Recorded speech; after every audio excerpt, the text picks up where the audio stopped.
What's the status of our snow makeup days? So let me try to get the numbers right here. So I think we missed 9 days. So it comes down to 2 days were waived.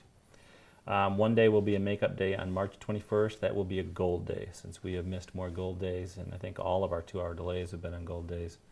So March 21st will be a makeup day. It's Friday. That'll be a gold day. That leaves us with 6 days to make up.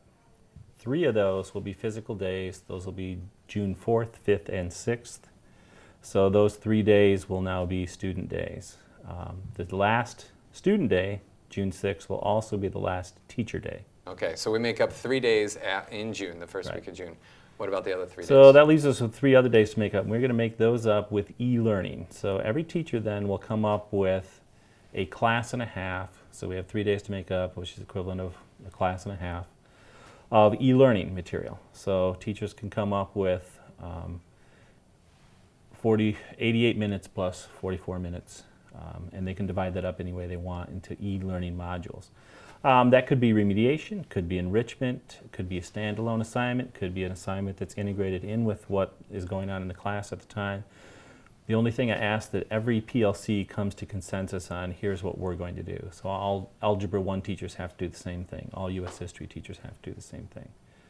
So there has to be consensus within the PLC and come up with some type of e-learning module, and that can be done either in Google Docs or on Canvas.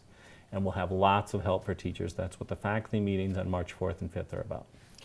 How will that be verified by the district and by the state? So that's an important question. The state needs to know that we are making every teacher fulfill their contractual obligation.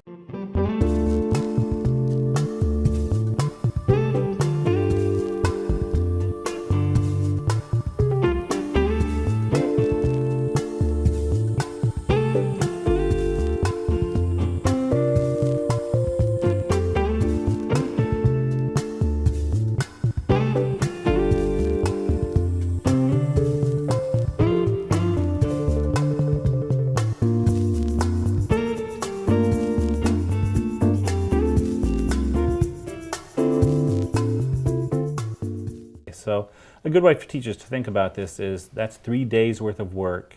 So whatever I assign to students, that planning that goes into that, the consultation with students during that assignment, and the assessment of the assignment should be the equivalent of 3 days. Now, we're also getting rid of the last teacher day and a half. So high school teachers have 1 day and another half day after students are out. That also has to be incorporated into this e-learning. So think of it as 3 days of lessons and another day and a half of teacher planning that need to go into this work. What about students who do not have access to the internet or to a computer, smartphone, that would allow them to meet with a teacher virtually? Great question. So first we're going to ask every teacher, every PLC to come up with a plan by March 17th. We would like to then roll this out to parents and students right before March 17th. And then have the school open an hour before school starts in the morning, and then an hour and a half after school is over each day. The Writing Center will be open, internet access, computer access for students, and that'll be manned by ESP. Okay. And is this for sure, this is how the district is doing it? So, the other good question. The state does have to approve this plan. We went with Southwest Allen County's plan. Theirs was verbally approved, although they've not had written permission to do this yet. So we do have to await state okay for this. We don't think that's going to be a problem at all, so we are moving ahead, and this is our plan. We don't think there will be any roadblocks to it. When will we know? So we should know for sure next week, but we're going to go ahead with the faculty meetings as if all systems are go, and hopefully we don't have to go to Plan B. Plan B is? We don't know.